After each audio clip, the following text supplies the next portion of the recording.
Everybody, so let me just say this: we're like literally in the last 2-3 lines of the Tomer Devorah. Feels a great accomplishment there. And what I'd like to do, it's not just Tomer Devorah. You can read Tomer Devorah in a day, but we did it in a year plus. So really went to well. It was over 100 hours on Eliezer Shirkayach. Over 100 hours of video. So there's a lot of yesodis, a lot of tangents, a lot of understanding. But what I'd like to do is 2 things. Number one is I have here, I'd like to do now a chazara on the whole Tomer Devorah just today and Thursday. And in the Kamarna Rebbe, that's all, wrote over from his Rebbe that told us a synopsis of the entire Tomer Devorah, not including the first paragraph, which we learned and we did a synopsis of. So I just thought we'd go through that synopsis here, and that way it'll remind us of everything that we learned, because there's a lot of material there. The other thing I'd like to do with your cooperation is finish the Chazara, and on Shabbos morning here, like to together make a kiddush, simple kiddush, and make a siyum, and I think that'll be a beautiful thing, what you're supposed to do when you finish Svarim. Going to be Iyun, and then what I'd like to do is make a haskalah when we do finish the siyum on Tomer Devorah, make a haskalah on a new sefer. So I was thinking to start Nefesh HaChaim and go through it, be Iyun from top to bottom. We went through it quickly once, but there's no quickly in these things, So unless somebody has a better machshava, I think that's a machshava, and not skip to the easy parts, but just really learn through Nefesh HaChaim, and then the Mir Tashem, write down by next year. By next year, Parshas Shmos, we should be able to make a siyum Mir Tashem and Nefesh HaChaim, but oid svar macherim in the new building. In the new building. I mean, it's I don't know how whatever Baruch Hashem is a dedicated olam. I appreciate it, because sitting by myself I probably wouldn't do it. But sometimes you start a new sefer. It's a hechatimsa for new people to join. So maybe just invite a friend. So okay, so that's what I'd like to do. So Gil's taking care of the kiddush. Yeah, take care of the kiddush. I don't know what a basic kiddush costs, but $1,000. So. Bli neder, I'll pay whatever's left over from what you don't pay. So, this Shabbos or? This Shabbos. If you come, even give up more, give up. Just once. So here he says, this is one of 2 pages. I didn't print out the second page yet. This will take us for today. Shemati, beautiful.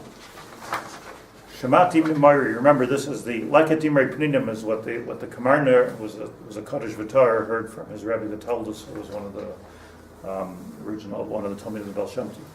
So Shemati Mimari starts off a little bit, not Tomer Devorah, but it's worth just reading the words, even if I don't know what it means. Shemati Mimari al Maimer Heichadanashka Aru Rekia Bahade Adodi. There's a mimer in the Zohar that there's a place where the Nashki Aru Rekia, where the earth kisses the heaven, Nashika. It's not just where heaven and earth meet, wherever that is, but it's the Nashki Aru Rekia Bahada Adodi. L'kasher, u'lechaber, Maisa Hagashmi Beruchnias, to take everything that's in this world, Gashmias, and to be Makasher it with Ruchnias. What an avoida! I mean, this Rabbi says like an avoida for life. It's avoida for life. If we can go to work, and as we're working, we can be Makasher the Ruchnias and the Gashmias together. At least know there's such a thing. It infuses everything that we do. Our parnasa, our marriages, our children, our health, everything that's our money, everything is makasher. It doesn't mean necessarily that you got to be like religious all day. I don't know. That's that gets weird. But what I'm saying, that'll be that. I'm just like a spiritual person, a spiritual person, or to put it in language that we're familiar with, coming at Selam Elikim, of Tzelem Elokim. So that's it's a tremendous avodah. Like you can think about this all day long. Doesn't interfere with anything else you do. You think about it all day long, and it has such tremendous, as he's going to teach us in the Tomer Devorah taught us, so many ramifications, lamaisa, of what that means. It's not just an esoteric idea, but the idea is l'kasher u'lechaber maisa hagashim v'ruchnias al yedei yichudim, and that's what yichudim are. Moshe Bir Mori, this is the lashon of Zayar. Maybe do you say this on Shabbos? I do. Azamer b'shvachim l'meil v'pischin. Do you say that? Serious? It's like it's the first thing on Friday night to say. And it's just it's a straight from the it's written by the Arizal. So particularly poignant. Azamer b'shvachin. This is where Arizal started his Suda with Askinu Sudasa, and then Azamer b'shvachin l'meyal goy pischin divachakal tapuchin dinim kadishin. But I'm just going to skip down here. He goes. The Rosh Tevis of this series is Ani Yitzchak Luria. That's the Arizal. So he says here, Yichabik Labala. It's all from the Arizal. Yichab. What happens on Shabbos? Yichabik Labala. That it's like a husband and a wife hugging each other. Chibuk. And this is our madrega with HaKadosh Baruch Hu. On Shabbos is a madrega of Yichabik Labala. A chibuk means when two people that are separated become one. That's the yesod of chibuk. So chibuk, everything that's mine is yours, and everything that's yours is mine. That's a chibuk. It's a holy thing, especially if you're hugging God. It's a holy thing. Like every other holy thing, it could become. You could use it for ultimate tumah, but in the world of kedusha, yichabik bala ubi yesod dila. And you're hugging the essence of the Yesod.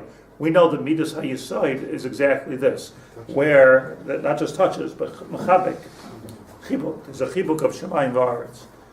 Da'avin Neichela Yekatish Katishin. Here's the trick. That I'm willing to give myself over to he or she that I'm hugging, where I'm doing the Chibuk, but that Chibuk, it's not just chibuk, it's yekatish katishin. I become zero in that relationship. It's all for the other person. Can you imagine that if a husband and wife are doing chibuk, but the kavanah is completely for the other person? So it's not mayit the hana, except that the hana is coming from the other person instead of coming. My hanas I'm giving to you, and your hanas you're giving to me. So that's the Yechabik Labala. So when it comes to HaKadosh Baruch Hu, it's Katish Katishin. So the first part of Yechabik Labala is not, like I'm full of myself. The Yechabik Labala means complete Katish Katishin, complete bittul. There's a bittul atzmi. That's So this is what he explains. Yechabik b'yisoida v'havein. Did I skip? Yechabik labala b'yisoida dilah. Or to the Arizal. Adam oisei yichudim b'dvarim gashmi. When a person is miyached something gashmius to HaKadosh Baruch Hu, like hektish, like you're making something hektish. That's called yichudim, nothing more. That's yichudim. Maila madrega tachtoina. You're taking the lowest thing that can exist in this world. Umevarer nitzaisis kedoshim b'yichudim. Naicha derucha l'shchinta. You're taking everything, a piece of nothing, and you're saying, this too is part of Hashem's world. And this too is here to be Ovedus Hashem.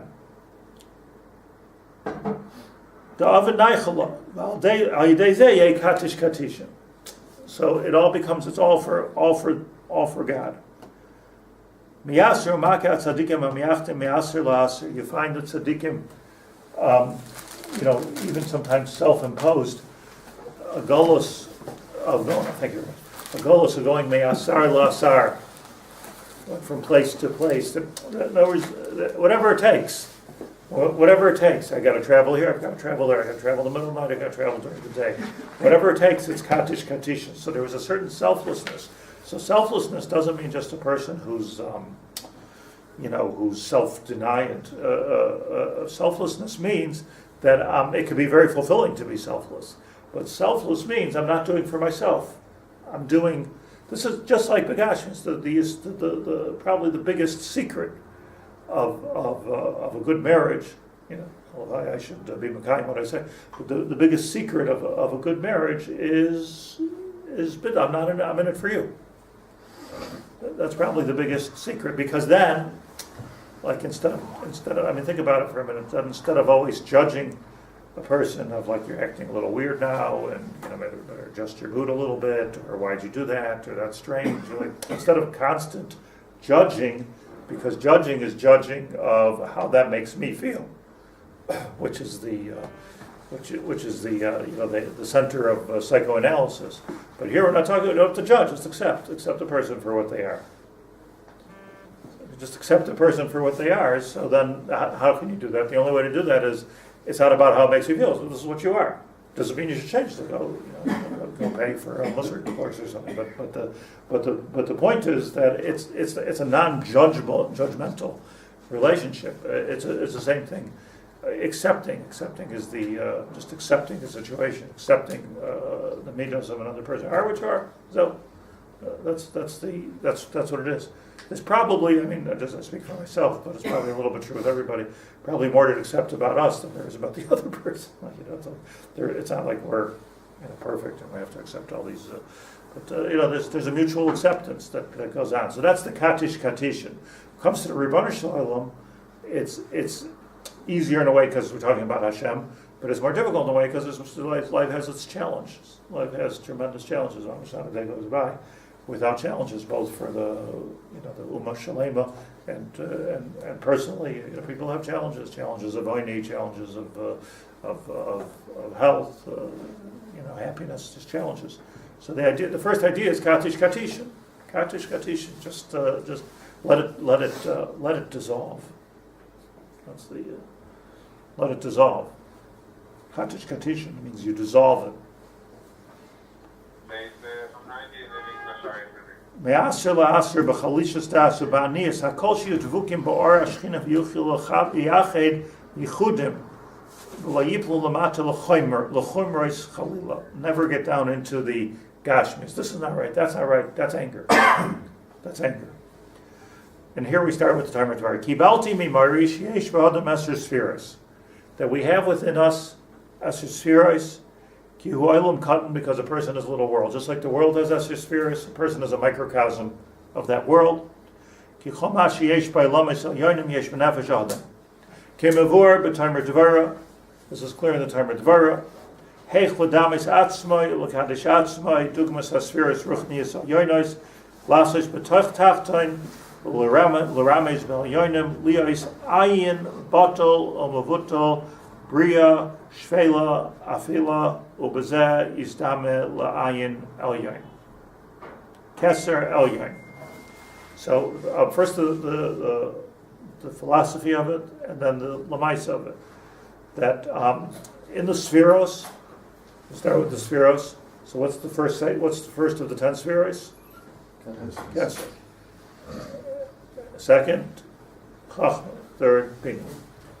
Chachma, Bina, we at least know what the words mean. Right? After everything, we can at least know what the words mean. Keser is basically impossible to understand because it's not something which you can articulate. It's not something which you can touch. Not something which you can feel. And there's no mushal to it. There's no mushal to it. It's not orange. It's not green. It's not big. It's not small. It's a keser. So that madrega of keser is called ayin. Ayin means nothing. The world was created. Yesh me ayin. Ayin is also a thing. Yesh me ayin. Ayin is a thing. It's not ex nihilo as the world translates it. Something from nothing. No, Hashem is not nothing. Why is Hashem nothing? It's X coming from ayin. So ayin is nothing, but beyond, because it's beyond anyone's comprehension, anyone's understanding of what that could possibly be. Don't even try. Therefore it's ayin. So David HaMelech said, "Esayin ha'elaharim, me'ayin yaveh Ezri." Not like Shlomo Carlebach translates, "From whence cometh my help." First of all, whence is not a word. Right, from whence cometh my help. But besides that, that's not what it means. I mean, at least on a deep level, what it means is that if you want to get the correct and the full siyata d'shmaya understanding, it's not coming from chachma bina, it's not even coming from chesed or gvura or anything. It's coming me'ayin. In other words, what we're davening for is that Hashem should help us from the madrega of ayin, from the place which is beyond a place. But there's nothing. There's no thing. There's no thing, because thing is already gashmias. So again, it's not something that we can comprehend. But exactly what we're davening for is to help me beyond comprehension. That's exactly the point. In other words, don't help me on my terms. You could go to a doctor and say, "I want this, I want that, I want this." That's not the point. Like, help me beyond what's comprehensible. I'm not looking for what's comprehensible. I just want everything to be okay. So it's HaKadosh Baruch Hu's ayin, me'ayin. This is David HaMelech understood. He said this, by the way. Interesting, when it seemed like everything was wrong in his life. Shaul and Avshalom, like everything fighting for his malchus, fighting for his health. I mean, he was in a stage of fight. It wasn't all glory, wasn't all happy days. But he understood that there's something above it all, and that's called ayin. And the ayin, Baal Shem Tov said that al tikre, ein mazel Yisrael, but ayin mazel Yisrael. That if you want to have mazel, you want to go so go above the mazel. You want to know what the mazel Yisrael is? Ayin. Because we're not governed by the stars. The stars are already gashmias. Ayin Baal Shem Tov. Baal Shem Tov. Ayin mazel Yisrael. Ayin mazel Yisrael. Doesn't know Nakudas in the Gemara. How do you know it says ayin mazel Yisrael? Ayin Yaveh, that's already has Nakudas. So what does it mean Lamaisa? I don't want to dwell too much because it's a chazara. That's how we act like the Kesser. How do we do this? How do we become ayin? If all the spheres that are in Shemayim are in us, Nefesh Adam, so that means we have a koach of ayin in us. We know we have a koach of chesed, and we know we have a koach of netzach. We certainly know we have a koach of malchus, but what's our koach of ayin? What's that koach? Ayin. So he says, it's very simple. Simple to read. Yes, savlon. It's all about savlon, patience, yeah? Tolerance. But Penny, what does tolerance really mean? Tolerance means, like, if this shetach here, this piece of wood, has tolerance, so that means I could spill my coffee on it and I could just wipe it off. Our tolerance means you're unaffected by what's happening to you and around you. The only way to have that type of tolerance is ayin, and if you have ayin, you're completely tolerant. So I say just accept. If you just accept another human being, so is that patience? It's more than patience. It's tolerance. It's to be sovel. A sabal, can carry a refrigerator and a washing machine on his head all at the same time, and he's not feeling the weight because he has it on a certain way. He's sovel. We don't talk about a person who has yisurim. He also sovel yisurim. Everybody has yisurim. Everybody. I haven't met anybody that's like putter from going through things in life. Everybody's got their things, but everyone's got their stuff. But it's not about the stuff. It's about being sovel, but Savlanus, as we call it, Savlanut, is just one small piece of that whole picture. Didn't we say it was another? Same thing. As we go, read the next word. Maybe are we talking about, this parish is talking about the Jew? It's talking about the Ben Adam that's created, the seminal kid. Ben Adam. The Jews, we get to know the secret. I'm going to skip for a minute to the next chapter just because I want to bring out the point. But I started learning the Eitzes Chachma of the Rav Chaim Vital. I started learning myself. Eitzes Chachma it's a very difficult sefer, and it's a very short sefer. So the Eitzes Chaim, just a little bit of history. The Eitzes Chaim is like when the Arizal gave shir. So there was, I believe, 7 Talmidim that came to the shir, and they all wrote down what the Arizal said. And it was like Arizal's one of the most impressive people in history. I mean, he died when he was 32 or 33 years old or something. And these were 6 Zakanim for the most part. They were writing down. And it was just Giluyim, Niflaim. It's just amazing what he says. And I mean, and you can't make this stuff up. I mean, just the gematrias and it was just like Min HaShamayim, like a funnel Min HaShamayim just flowing into the world. They're just anybody who like all the the historians that talk about Kabbalah or and they haven't read it actually.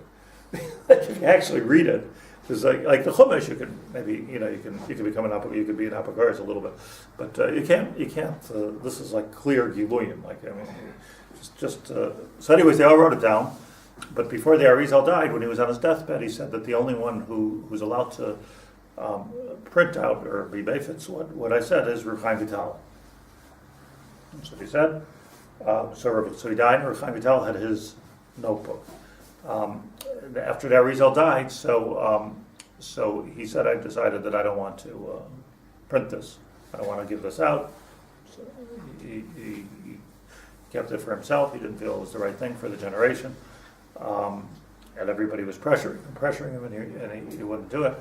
And then he writes this as himself. This part of it. And then he had a son, and the son died, and he went through this Yisurim and that Yisurim. And people thought, the other Talmidim of the Arizal thought that maybe the reason why he's going through so much Yisurim is because he's not doing what he's supposed to be doing. So they stole it from him. They went into his house in the middle of the night, and they stole the Ksavim. And the other Talmidim, they hired, I think, he writes, not this already, the Chidah writing, he writes that they took 60 people that could write, 60, and they gave them each 6 pages, and they just wrote all night long, and then they put it back, and Rav Chaim Vital didn't notice, and this whole thing, and they had it, and then Rav Chaim Vital said to Seder, okay, I'll print it. So he gave them, he says, let me just go over what you wrote. So he went over what he wrote, and he wrote Ha'aretz, and then he took it and he buried it. He wouldn't give it back to them. So so that was last laugh. Last laugh. To start up with Rav Chaim Vital. So, but he did write the Ha'aretz on the whole thing, and then he buried it. So when the Chidah, 150 years later, the Chidah came to Eretz Yisrael, to Tzfas, they had a Messiah where it was buried, and he asked permission of the Gedolei Hador if he could disinter the Ksavim, and they told him yes. And he took it out, and he was able to. It was in a jug, so he was able to read it and copied it out exactly with Rav Chaim Vital's Aris, and that's the Sefer Eitzes Chaim that we have. We have that Sefer. So. When do we begin? When do we begin? After Nefesh HaChaim. It's not an easy Sefer. So what's interesting is. All this I'm just telling you is not a little interesting piece of history, but all this I'm telling you to tell you that before he wrote, Chaim Vital wrote I wouldn't even say a Hakdama letter that he wrapped around the Sefer, and he said anybody who's going to ever learn this Sefer, so he knew anybody who's ever going to learn this Sefer must read and fulfill this letter first. And so the letter is like just a wild. Letter, like he says, like if before you learn it, you can't eat, meat or drink wine for the whole week. You shouldn't eat anything during the day, b'chlal. Fasting, and you have to go to the mikveh X amount of time. A whole bunch of things. But in the footnote from Rav Frisch, Olav Shalom, so he writes that you don't have to do all that. You don't have to shrill their madregas. You don't have to do it. We don't really understand it anyway. So Okay, so I'm going with the frisch heter. Shitas frisch.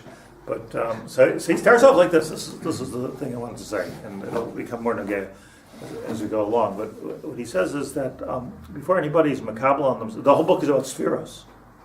The whole book's about spheros. And we're learning about spheros. So before we, he said, before we're makabel to understand and to act the spheros in the nefesh ha'adam. Like here we're working with the ayin. You're starting right from the top.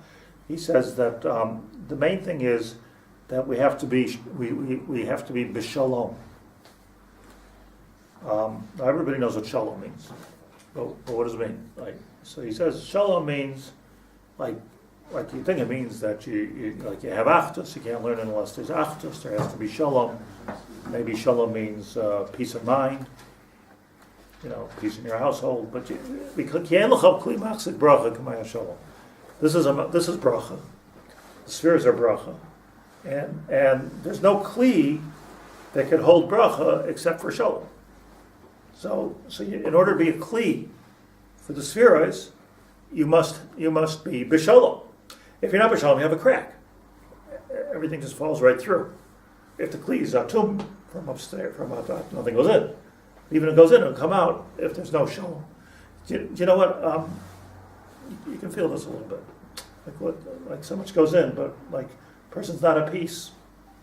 Like it's like a leaky gut, a leaky neshama, leaky nefesh. It's just not, you're not holding what it is you're doing. But then he says that v'lachem, since you have to be b'shalom because ein kli machzik bracha, k'may hashalom, so a person has to be haser kas milibay legamri. You have to completely get rid of kas. Now, there's two things here. First of all, why is kas the opposite of shalom? What he's saying, Rav Chaim is saying, is that since you have to be b'shalom, get rid of kas. You have to be b'shalom, so give shalach manas. You have to be b'shalom, so sing together, and there's all kinds of things to do to be b'shalom. Buy your wife a gift. But he says you have to get, because why is kas the opposite of shalom? So I think the way to understand this is, and he says this as he goes on in the next sentence. It's a simple sentence from the. I'm not talking any Kabbalah here. Simple stuff that kas is that crack that exists in the kli. And when we think of kas, he points out, we think of kas as like ranting and raving and yelling and being violent. And I'm screaming, I lost my temper. We say kas is like a lack of even-temperedness. But that's not really what kas is. I once on a plane, I had the six-hour discussion with this stranger who was a psychologist, but I was impressed with his really insightful Israeli guy, very insightful person. We're talking. So I mentioned to him, I said, talk about anger. So I said, Baruch Hashem, like I have a lot of problems, but I don't have an anger issue. So he looks at me, he says, I don't know, you look very angry to me. I do. Now, I don't know if I do or I don't, but I'm not the point here. The point is that, I'm learning anger is you lose your temper. So I don't scream at anybody. I don't do anything. But if inside, if there are things that are things about your environment, things about people you're dealing with, things about yourself even, that are upsetting you, so then there is anger cooking inside. And you don't have peace. So that's the opposite of shalom. In other words, we're not talking about necessarily we're throwing dishes or shooting guns. That's not the kas that we're talking about. That that's a different. That's more in the world of halach l'maisa, in the world of manifesting your anger. So of course it's better it's better, at least physically, to not manifest your anger than to manifest your anger. Psychologically, it's not a drug. Like get it out of your system. But the point is, it shouldn't be in your system. The point is that anger, whether it's manifest or not, maybe even more so when it's not, is the crack in the vessel which is not, which makes us into a kli which is not machzik bracha.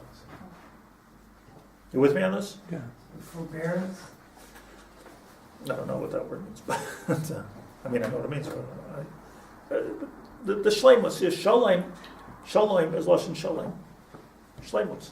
Anytime you're not happy with something, that's Yeah, shalom. Ani lo shalom. I'm not shalom. Shalom is shleimus. Same word. Are we expected? Shleimut. Are we expected to be showing everything's not It's an possible? avodah for life. This is an expectation. Expectation is to work on it every single day. How could we agree with everything out there? I'll tell you, so he's going to explain to us how. It's very simple, by being a savlon. I say simple, like let's get the logic. mhm.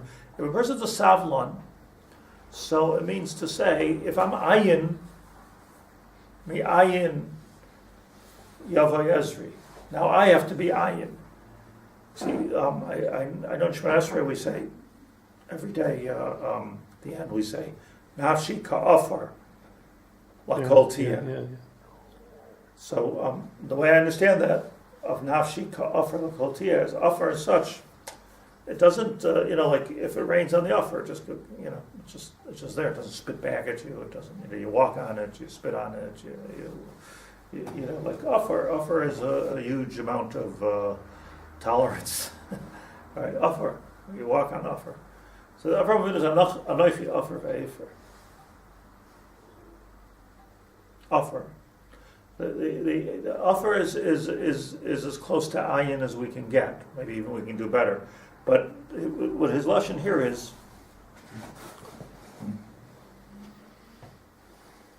yes, savlon lispol b'zyonos v'chalishas das. What's chalishas das? Disappointment. Right? It's delicious das. It's not self-doubt. No, chalishas das is disappointment. I have a chalishas hadas. I thought it was a certain way. I thought I was over this thing. I thought it was finished. And here it is again. Jarring. It's like a jarring experience. It's a very jarring experience. Chalishas hadas. Disappointment. Lo aleichem v'lo aleinu, but just imagine for a moment like a feeling that you go to take your yearly checkup at the doctor and you feel fine. How do you feel fine? Well, sorry, you're very sick.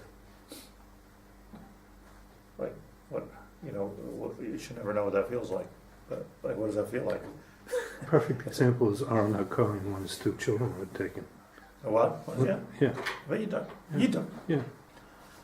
So that's Chalishas Hadas. There's a Chalishas Hadas, like, Das. Like, my Das was everything is okay. I thought I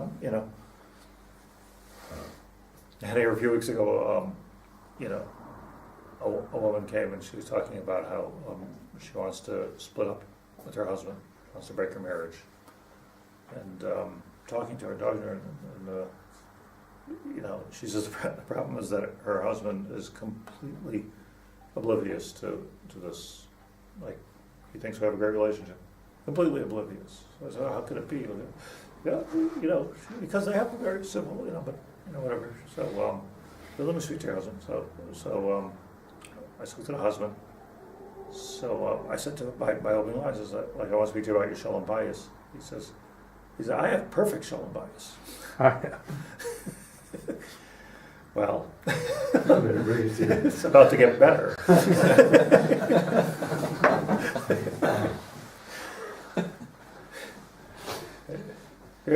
I mean, I couldn't break it to him that his wife hates him.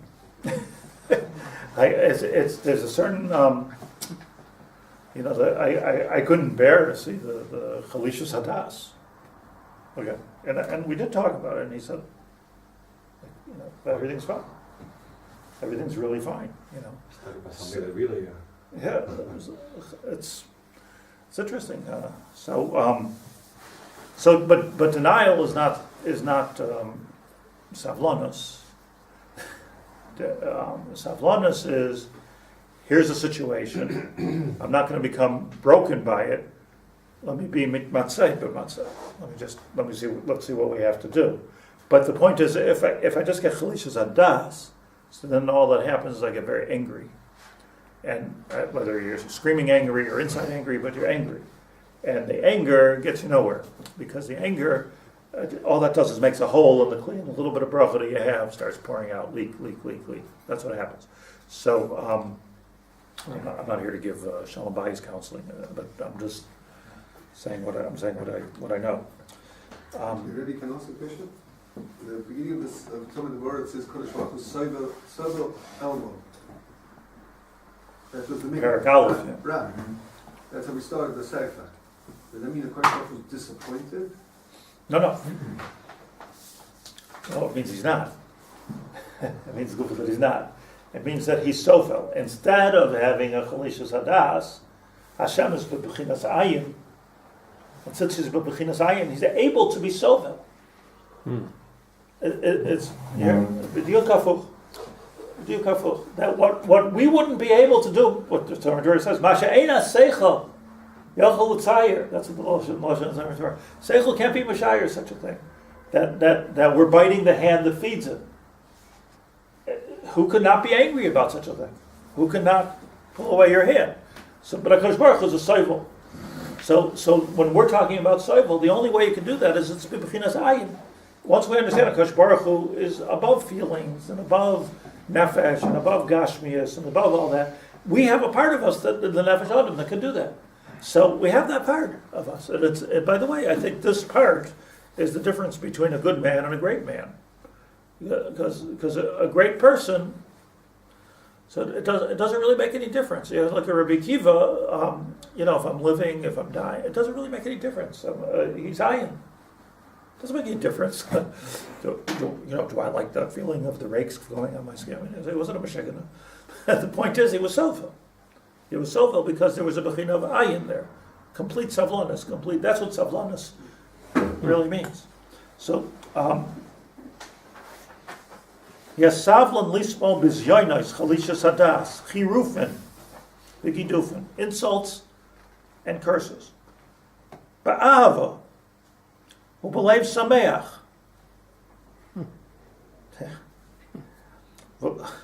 What is this? V'lo and here's the symptom. Here's how you know if you're doing it or if you're fooling yourself. Lo yeh noikem v'noiter. There's no nekama.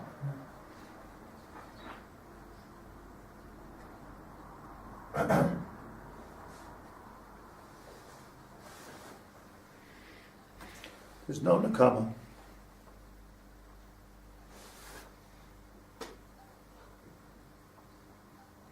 I just want to hold your finger on that place, and if you have the sheet, you have a sheet, Darren, while we ran out. If you just look at the next column for a second, right before the words beinayin, you see that? So he's going further on this, but I just want to show you how he ends up so we don't get the wrong idea.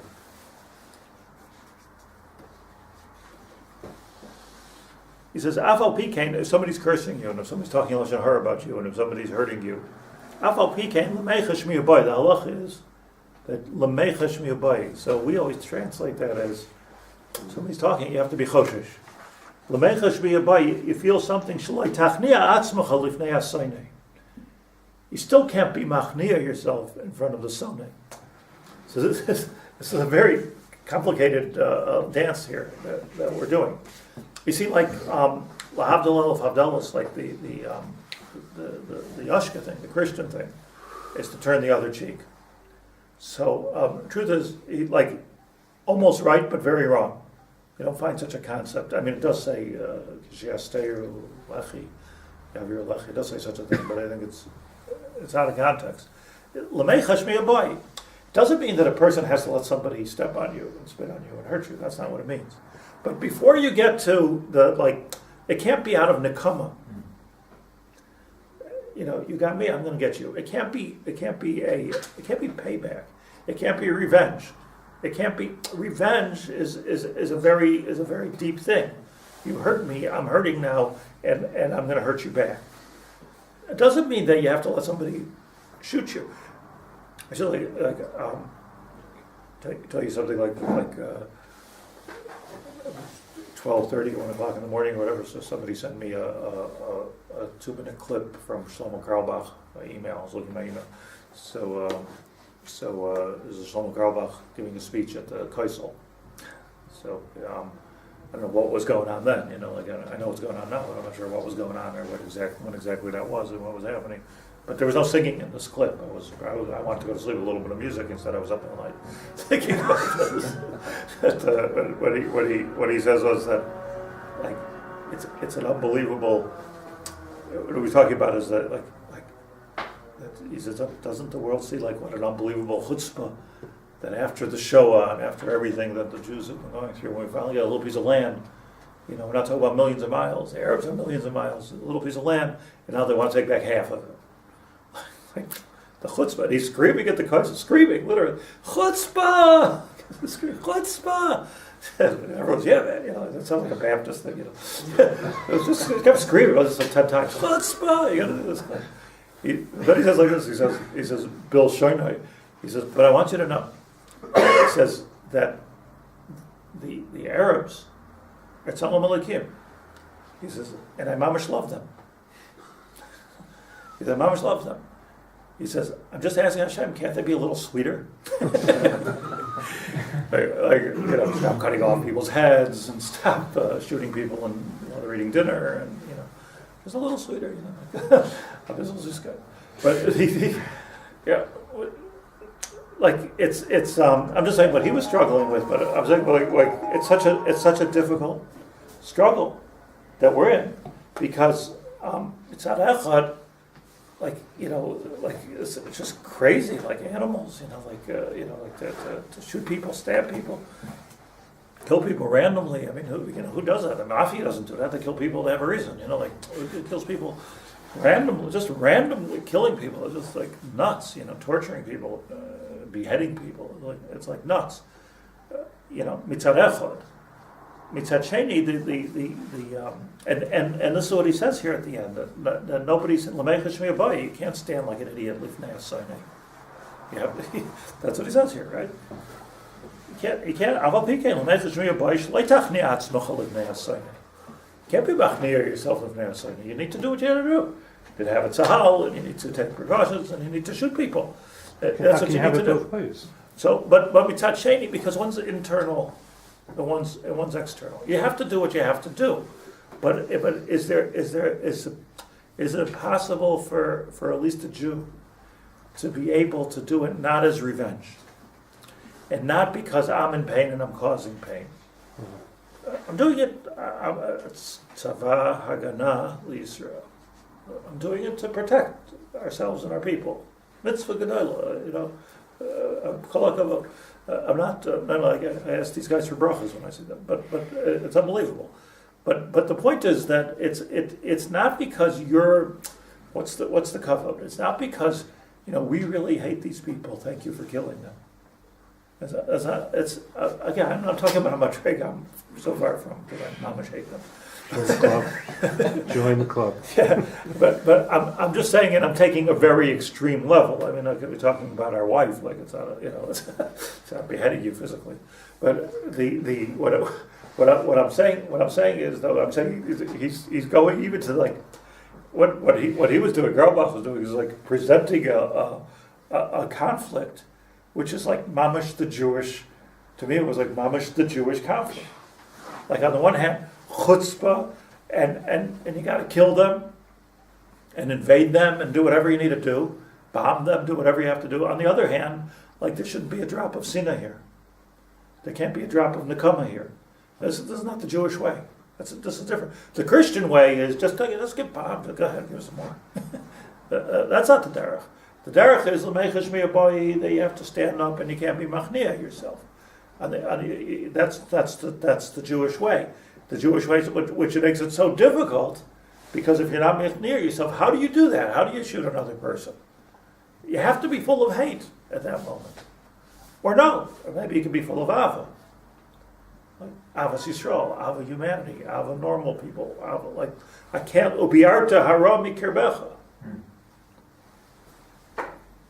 Mikirbecha. Mikirbecha.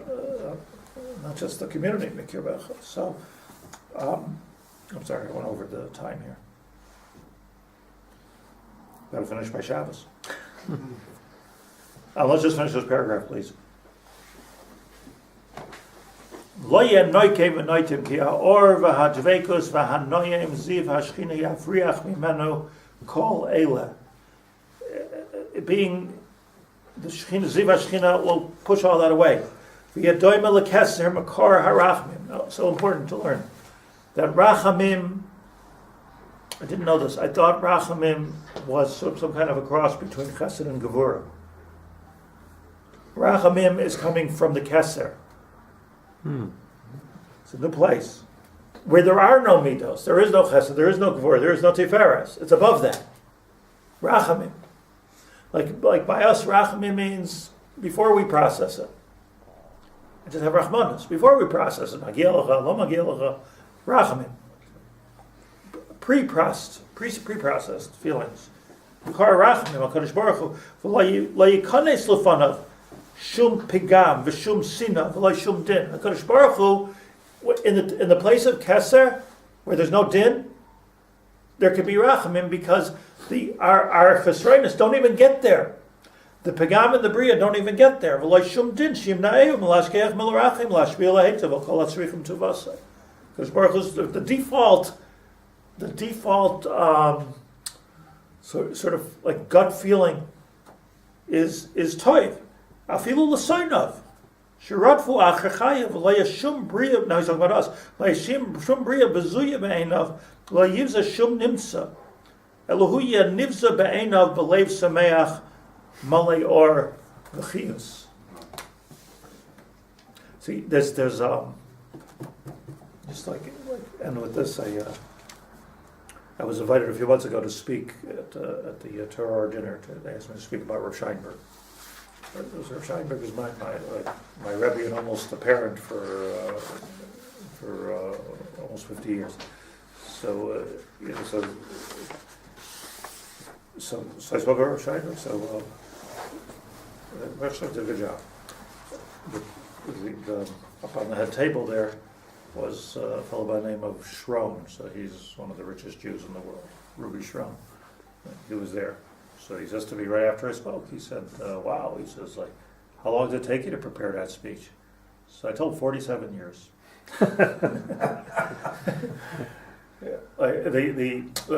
The point is, like, you know, if somebody prepares a speech for 20 minutes or an hour or 2 hours, so you're getting the fruit of 2 hours.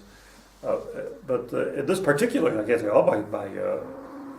but this particular speech, it wasn't preparing at all. It was everything that I was. I didn't prepare for a minute. I mean, I organized, but I didn't. It didn't require preparation because it was min hagot, min halei, min haneshama, min hanefesh. It was a whole different thing.